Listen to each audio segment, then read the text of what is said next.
Jim Cramer's latest book, How to Make Money in Any Market, isn't just another investment guide gathering dust on your shelf. It's a wake-up call for anyone who's ever felt intimidated by the stock market, anyone who's watched their savings sit idle while inflation eats away at their purchasing power, and anyone who believes that building wealth is only for the privileged few. This book challenges that assumption head-on, and today, we're diving deep into what makes Cramer's approach not just different, but potentially life-changing for everyday investors like you and me. Let me start with something personal. How many of us have been there? Scrolling through financial news, hearing about some hot stock on TV, and thinking, that sounds interesting, but what do I actually do with that information? We feel paralyzed. We don't know where to start, how to research, or whether we're making the right choice. Cramer wrote this book specifically for that moment of hesitation. This is his how-to manual, his roadmap for turning curiosity into confident action.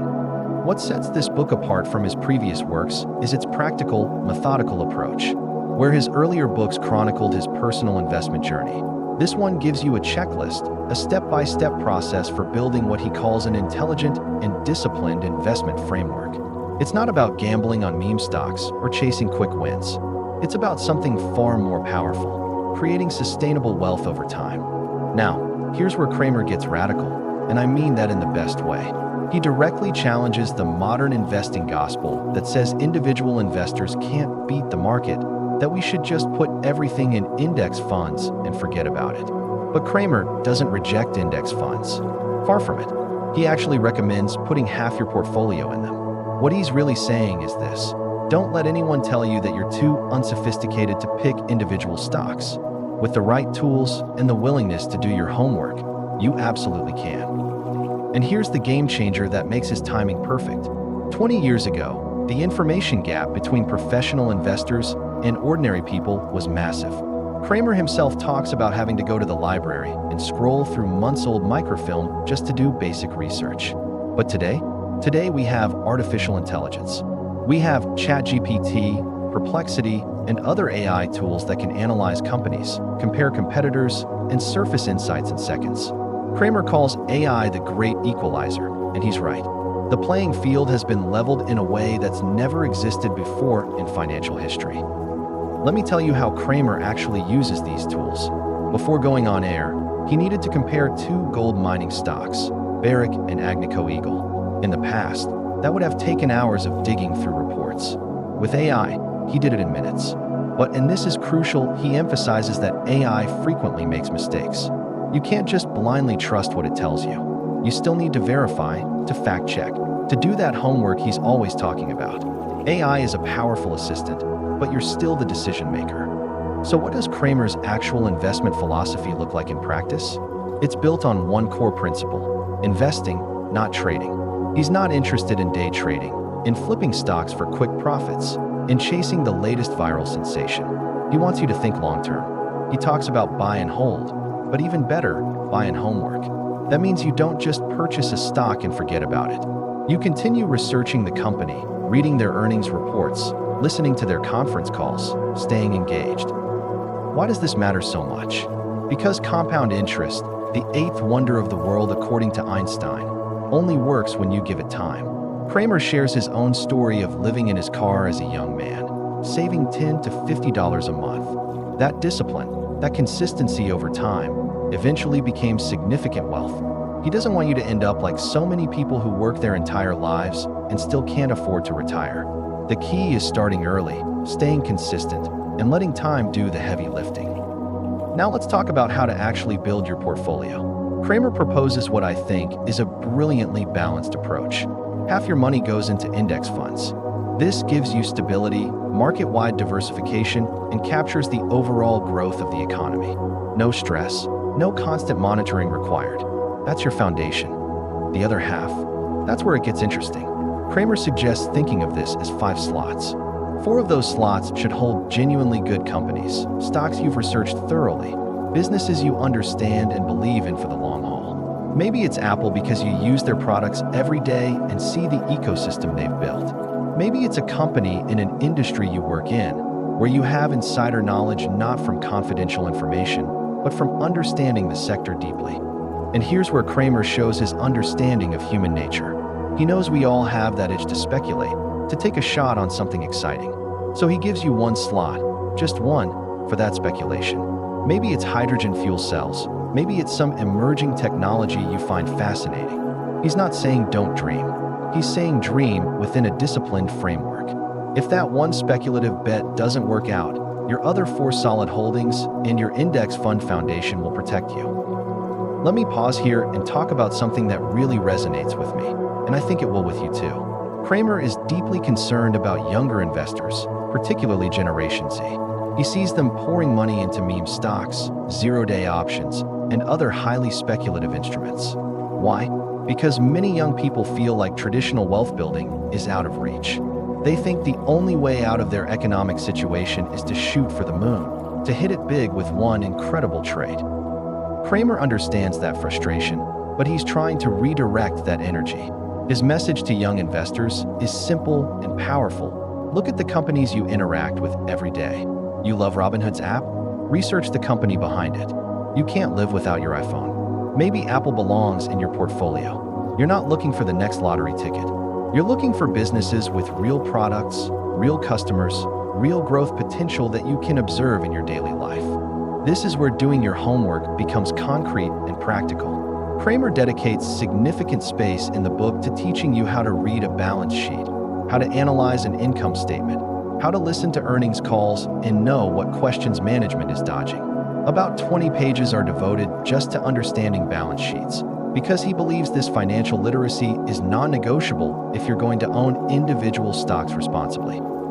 Now let's get into the heart of portfolio construction, understanding different types of stocks. The book talks extensively about 2 main categories, growth stocks and income stocks, and knowing the difference is crucial for building a portfolio that matches your goals and risk tolerance. Growth stocks are your portfolio's engine. These are companies expected to grow significantly faster than the overall market.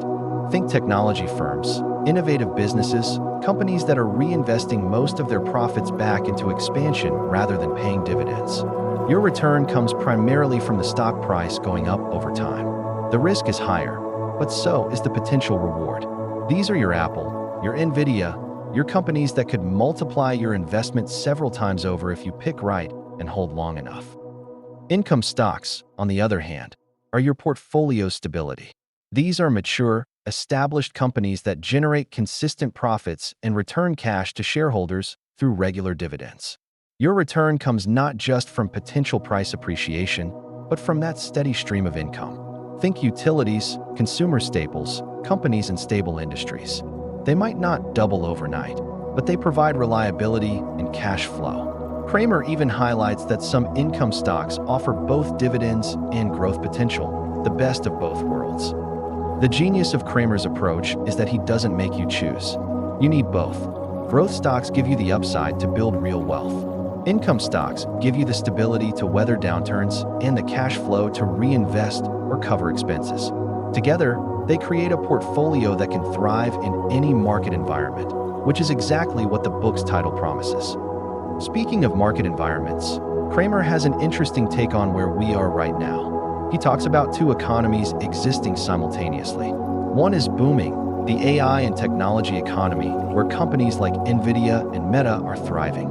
The other economy, the consumer economy, is struggling. Regular people are trying to keep their cars running, dealing with inflation, feeling squeezed. This bifurcation creates both challenges and opportunities. On AI specifically, Cramer is optimistic but cautious. He recognizes the revolutionary potential, but he's also concerned about signs of excess. He points out that many large language model companies aren't profitable, yet despite massive investments. He's worried about complex financing arrangements that remind him of the vendor financing schemes that preceded past tech bubbles. He's not saying avoid AI stocks, but he is saying do that homework, understand what you're buying, don't just chase the hype. Here's something unexpected. Cramer's view on cryptocurrency isn't what you might think. He doesn't see it primarily as an investment in the traditional sense. Instead, he frames it as insurance, a hedge against concerns about the existing financial system, particularly America's $37 trillion national debt. For younger investors who distrust traditional institutions, Crypto serves as an alternative, an anti-establishment position. Whether you agree or not, it's a more nuanced take than simply dismissing crypto as speculation. Let me bring this all together with what I think is the most important lesson from Cramer's philosophy, and it's something that applies whether you're 22 or 62. Investing isn't about getting rich overnight. It's not about finding that one perfect stock that makes you a millionaire. It's about discipline, consistency, continuous learning, and time.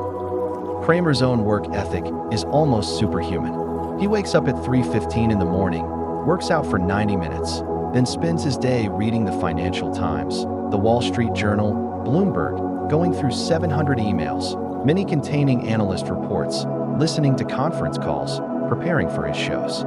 He does this every single day. Now, I'm not saying you need to match that intensity, but there's a lesson here.